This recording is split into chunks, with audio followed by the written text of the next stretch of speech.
Hey team, this is True Love with another manga chapter review. This is for One Piece chapter 937.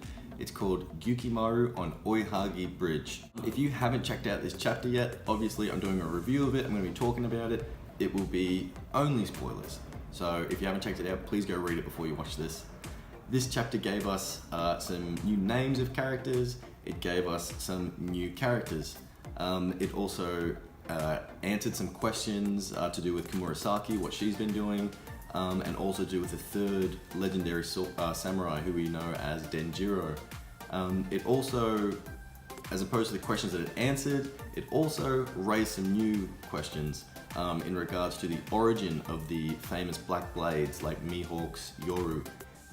It asks more questions, raises more questions about armament Haki, and also the different levels of Haki. One Piece has made it onto the front cover this week. We've got Luffy holding the Nidai Kitetsu over his shoulder and looking very, very cheeky. Kinemon, Kamurasaki, Momonosuke, and Orochi in the background. Nothing much to note. Orochi's got a purple moustache, he probably has purple hair, and Kamurasaki, despite what everyone's been saying on the internet, yes, she has green hair, whether you like it or not. The color spreads, I usually don't spend that much time appreciating the color spreads. This one is actually really interesting. As a lot of us know, One Piece Stampede is coming out in August, in Japan at least. And the vague plot of Stampede is that there's going to be a guy called Bullet putting on some big treasure hunt where all the pirates are going to be coming around and hunting all his treasure. This color spread is called Planning New Adventures, and we see all the Straw Hats. They've got treasure maps around, they've got literal treasure around, and they're all hanging out, having the time of their lives. We see things like Zoro's wearing a sun on the back of his t-shirt. Is that some pirates? Is that a reference to Jinbei, who hasn't had his official hazing into the Straw Hats with the beer on the Thousand Sunny? So maybe that's why he isn't actually in this color spread, but that's a little nod to him, I think. Sanji and Nico Robin are pointing to a globe in the middle of it. It looks like Sanji's pointing to the North Blue, looks like Robin is pointing to the West Blue, where they both grew up. Usopp has a Viking hat on. It shows his affiliation, not his affiliation, but his connection to Elbaf. Luffy's wearing what looks to be Gold Roger's jacket as a Pirate King. I think that's cool. And Frankie, since the time skip, I'm not a big fan of the way he looks. He looks kind of like a toy, like a little bit too robot. I loved him post time skip. I loved his outfit. I don't like the way his hair is all crazy nowadays. In this, he's got a little buzz cut, and I think he looks pretty cool. We also see on the desk, which is kind of the centerpiece of this spread, the numbers. It looks like 972. We all know that Oda likes hiding little numbers in these color spreads that relate to chapters to come. I'm really enjoying how Lin and Otama are interacting. They seem like friends, Big Mom has reverted back to her younger self when she lost all her memories. They're talking about Oshiroku and how delicious it is. She's saying that the mochi's smooth texture reminds me of a frog's eye, which is so Big Mom. It's cute, but there's sinister undertones. It's noted here that Big Mom is hungry. So hungry that she's talking about it, she's vocalizing it. We can see Momo in the background. He's still training. He's going yeah, ha. He's not saying snatch because he got told off. And poor Chopper is just sitting there going, oh, holy shit. He's the only one that kind of that's taking it very seriously, the situation that they're in. So now we get back to Udon Prison. Kaido's crew are exclaiming, oh my god, now the pleasures have been wiped out. So we've heard of the waiters, we've now heard of the pleasures. So maybe pleasures are the ones that we saw Luffy knock out with King's Haki last chapter. The guys that looked really, they were drawn to be much beefier and more muscly than the general fodder. What's above pleasures? Most likely gifters, the guys that got given the Smile Devil Fruits. Luffy is talking here about, he's having a mini flashback to his Haki training with Rayleigh, and about how Rayleigh could deflect an elephant attack without actually touching it. We have one small panel of Rayleigh saying it's like wearing an invisible suit of armor. Yeah, so Luffy's saying, oh, if this is an advanced form of Haki, if only I could use it. What this is telling us is that Luffy is not actually safe in this collar. So yeah, he can use armament Haki, but it's not like in the Seabody Archipelago where Rayleigh was safe from his exploding collar. Luffy states here, if only I could use it. He says, it was so advanced, if only I could use it. Despite what I said in my previous video about him being safe with Haki, he can just imbue his neck with Haki and he'll be all good. I think this is telling us, no, he's not safe. Goldie Roger went to Wano. Odin was a crew member on his ship. Odin and Hyogoro were mates. There's a good chance that Hyogoro knew Rayleigh, or at the very least knew of Rayleigh. He's just met Straw Hat Luffy. He'd never heard of him before he got imprisoned in Udon camp. So he's going, wait, this kid isn't even, I've already realized that he's way stronger than anticipated. But what's his connection to Rayleigh of all people? Now that we're learning about this advanced Haki technique, it brings to mind, the first thing I thought of was Sentomaru in, again, going back to this Seabody Archipelago arc. Luffy goes to punch him and he just goes like this and just doing, it bounces straight off him. Doesn't even look like there's any recoil or anything, and he hits, I think he does like a sumo push and he hits Luffy. And Luffy goes flying and he goes, whoa, why did that hurt? And one of the Gorgon sisters, Sandersonia or Marigold, I can't remember, when Luffy's fighting them, and the same thing, she does the same hand gesture and just bounces him straight off her really easily. And we know that all of those, the women on that island, trained in Haki from a very young age, so it makes sense that they'd have an advanced level of Haki. In the Great War arc, the admirals, when they stop Whitebeard's attack, when he's going to hit the stands where Ace is, all three of them are like this, and that's how they stop it. It sounds like Oda was planning to bring in this Haki, introduce this Haki from all the way back then. Back to Queen, he's stuffing his face with Oshiraku, and he's huffing and he's puffing, and then he inhales and then he gets straight back into it. This whole page is setting up something. He says to one of his subordinates, he says, "You fool, Oshiroko is almost important to me as the air I breathe." And Queen says, "Nobody else is allowed to eat it but me." It sounds like Queen and Big Mum are going to be plotted against each other, which I'm really a fan of. Queen as the second tier of the calamities in Kaido's crew, he's got to be super strong. Like maybe not as strong as Katakuri, but definitely on this very close, definitely the same tier. And for Luffy to go all out with and unveil all the new stuff he's developed, like he's developing Haki right now. He's got a bit stronger from working out with the sea stone handcuffs on. If he went all out and unveiled all this new stuff on Queen, then we'd probably have to have another training arc before he powers up again to take on King, Kaido, yeah, who knows.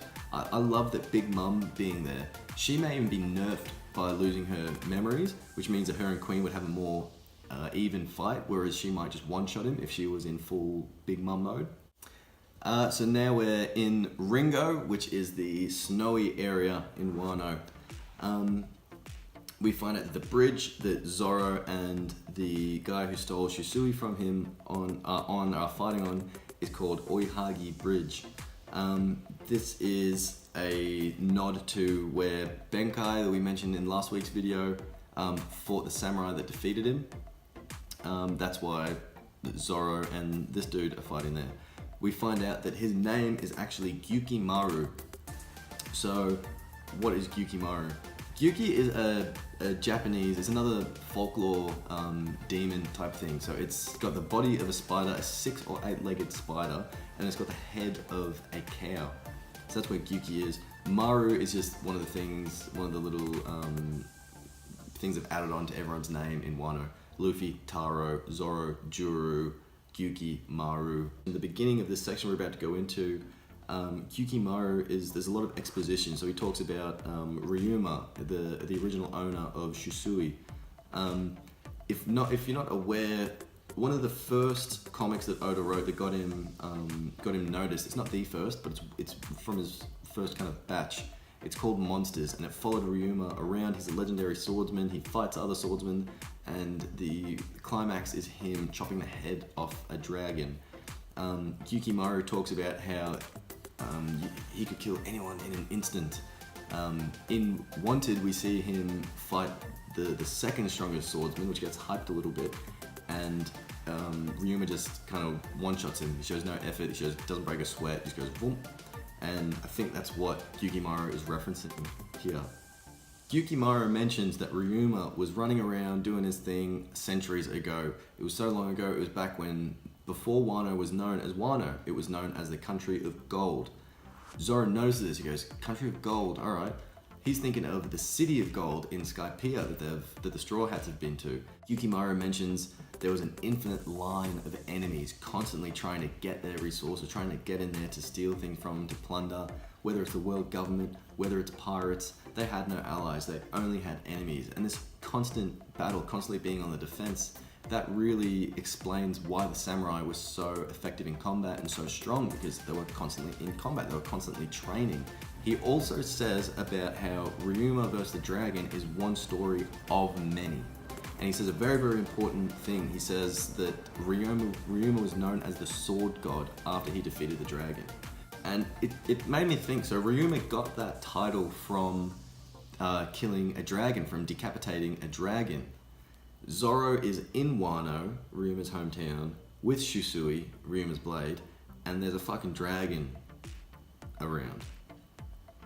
Are we getting set up that Zoro is going to be the one that defeats Kaido, or has the final blow on Kaido, as opposed to Luffy, who I think we're all expecting? And is this going to give Zoro a new title of Sword God? Is Sword God not above the strongest swordsman in the world? You think that might come later? I don't know. So here's where we get some really interesting information about the Black Blades. Like Shusui, like Yoru, which is Mihawk's sword, and like Whitebeard's Bisento. So Yukimaru says Shusui wasn't always black. It wasn't forged with the secret technique of black steel or sea prism stone or who knows what. It became black after so many years and so many battles by Ryuma's side. It had Haki beaten into it through being imbued with Haki while they were fighting other swords that were imbued with Haki. We've seen things like a bamboo shoot get imbued with Haki. It turns black, it's hard as anything, you fight with it, and then when you stop concentrating, it returns back to its normal color. It's like it's filling up with Haki and then it's being depleted of Haki. What if some of the Haki is being stored, left behind in the object? After countless times of it being imbued and beaten into it like a blacksmith, like a weaponsmith beating a sword, some of the Haki sticks around. Imagine a sword that is just constantly imbued with Haki. And then, as we're learning about these advanced levels of Haki, if you've already got an object that is imbued with Haki, then you imbue with even more Haki. Imagine how strong it is. We've seen a sword that ate a devil fruit, a gun, a bazooka that ate a devil fruit. We know that inanimate objects have some, I'm not going to say they have a soul, but they have some sort of inherited will, maybe. It's not so much of a stretch to say that the sword or the weapon or the object can become attached to a user with a strong enough willpower that it would hold onto some of the Haki that's been through it for so much of its life. Then we see someone yelling out, "Help!" And Yukimaru instantly goes, "Why, you left an opening." Zoro just manages to block it. From this, we see that Yukimaru, when he's fighting Zoro, he sees him as this worthless brat. He even calls him a brat. He doesn't deem him worthy of honor, of an honorable fight. He goes, "Yep, cool, as soon as you're distracted, as soon as your back's turned, boom, I'm going to stab you in the back." We find out in the next page that that's the way he fights. He says, "Finding an opening is what leads to victory." That's why I always wait for the opportunity. So I just think it's funny. And Zoro's going off. He looks the same. He's got spiky teeth, and it's kind of the same way that he speaks to Sanji. From here, we find out that it's Otoko and Kamurasaki. So this is bringing more questions to mind. So we know Kamurasaki is definitely alive, obviously. So when she was wounded in the flower capital, when Kiyoshiro sliced her, we all noticed he said, "Are you ready?" She said yes, and boom, he killed her. No, she's okay. She's wounded, but she's not so wounded that she can't carry Toko around and run for quite a while. Run from the flower capital to Ringo. Otoko's laughing. I think that's hilarious. Kamurasaki saying, "Help! I beg you, please save us." And Zoro doesn't even know if they're joking or not, but he sees all the blood and he's like, "All right, crap. Maybe they're not joking around. Maybe I should give these guys some attention." Getting to my favorite part of this chapter. Who is this person who's spinning with two sides, spinning into the frame? They've got a big bandaged face and a scary maniacal grin. So this character reminds me of Zabuza. Talking about Naruto again. Zabuza was one of my favorite characters. I thought his backstory was awesome. I thought his look was really, really cool. This guy looks like, a cross between the Joker and Zabuza. He's this close to getting Kamurasaki with his scythe, and Zoro gets in, blocks it in the nick of time, just in the nick of time. In this panel, one thing to really notice is Zoro is really straining and gritting his teeth, and this other person who we don't know who he is smiling. He's got this big grin, looks like he's wearing like lipstick or something and weird eyeliner. He's grinning, he's just like, huh? Looking at Zoro, and Zoro's going, holy crap, I just blocked that.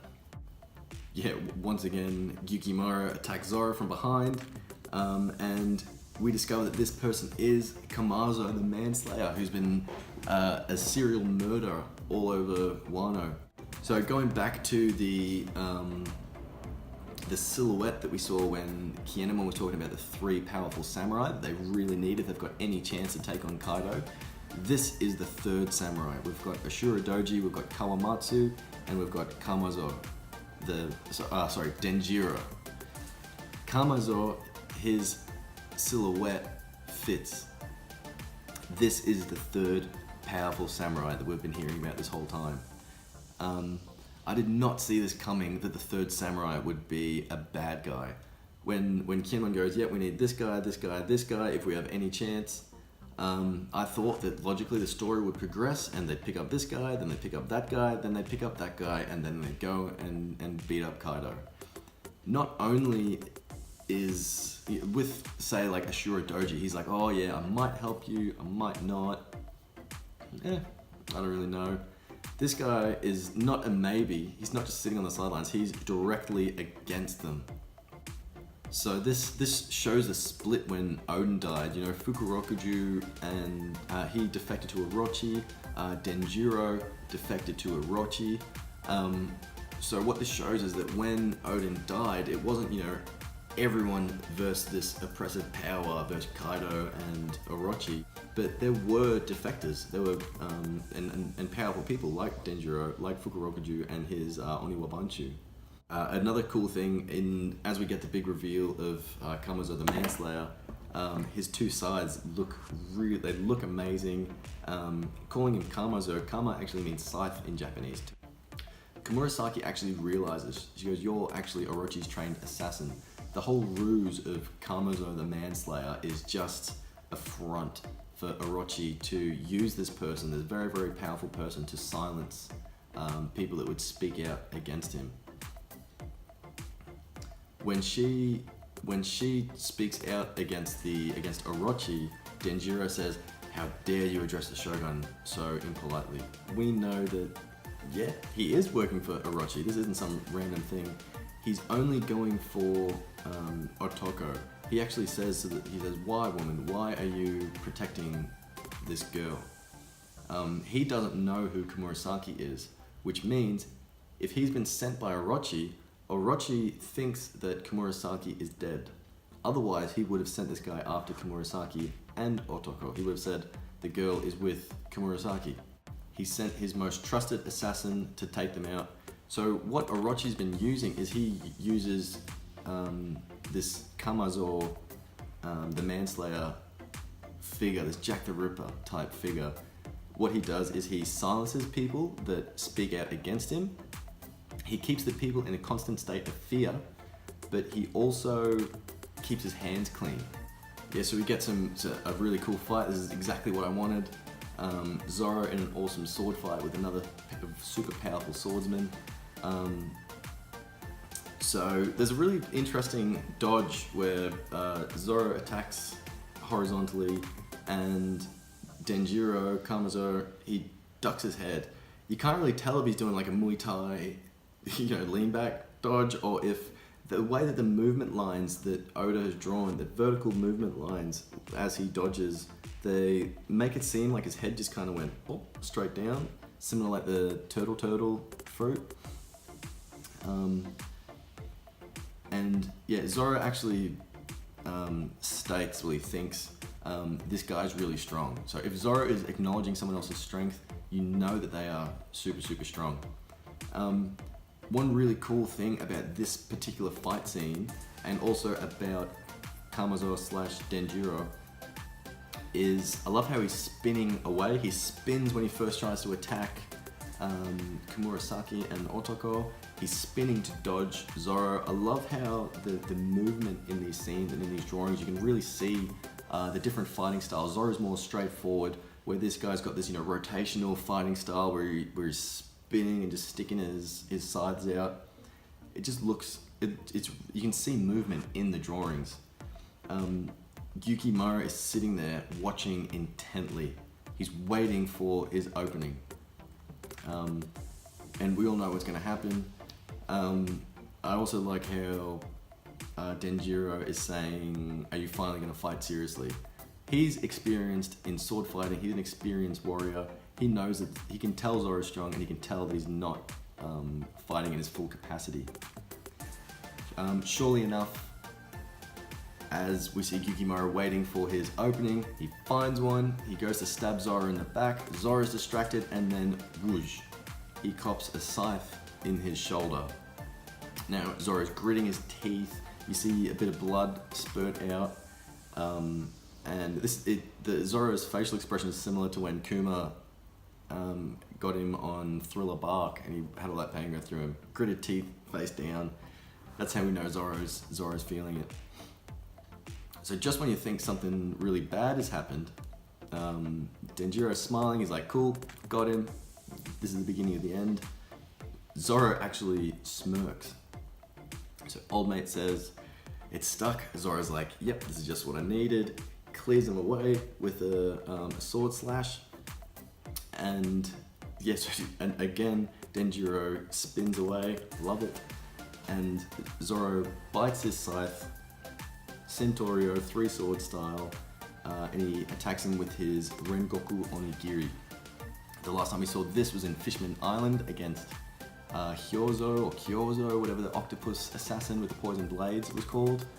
Rengoku Onigiri means Rengoku, like purgatory. Oni is like the Oni, the ogres, the demons, and Giri is just cut. So it's like the purgatory demon, the purgatory ogre cut.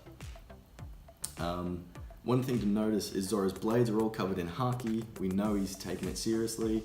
And Denjiro is in that stance where he's just been mucked up. His scythe has gone flying. As a samurai, you wouldn't think that he would drop his sword unless he was utterly defeated. So yeah, we haven't seen him with like the white eyes, which, foaming at the mouth, which often indicates that someone's been defeated. But that stance with all the cuts going through him and his scythe going flying makes me think that he is actually defeated. I'd like to think that Zoro learnt this technique when he fought Hachi at Arlong Park. Remember when Hachi stabs him with his six-sword style and boom, opens him up? Zoro goes like this and then Hachi attacks him.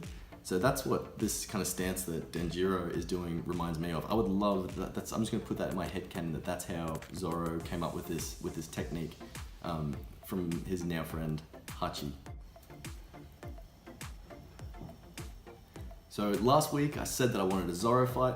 I got one, thank you Oda, even it looks like it's going to be a short one. Remember, Zoro hasn't had a power-up post-time skip. So how strong has he been since the time skip? You know, he's been at this level, right? Did he bring all of his power since his training with Mihawk? It seems like it, unless we were going to get some mini flashback, or we're going to get... I hope we get to see exactly what he was doing with Mihawk. His power at the minute isn't really been explained. Like, it looks like he's just one-shot one of the 3 legendary samurai. That doesn't... It looks like he's even more powerful than we all imagined or thought. That's going to be explained, you know, not soon enough. That's it for this week, guys. Let me know what you thought about this chapter. Please let me know in a comment.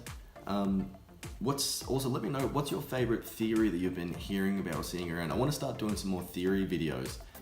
Let me know what your favorite theory is, and I'll go do my research and try and bring it out in another video.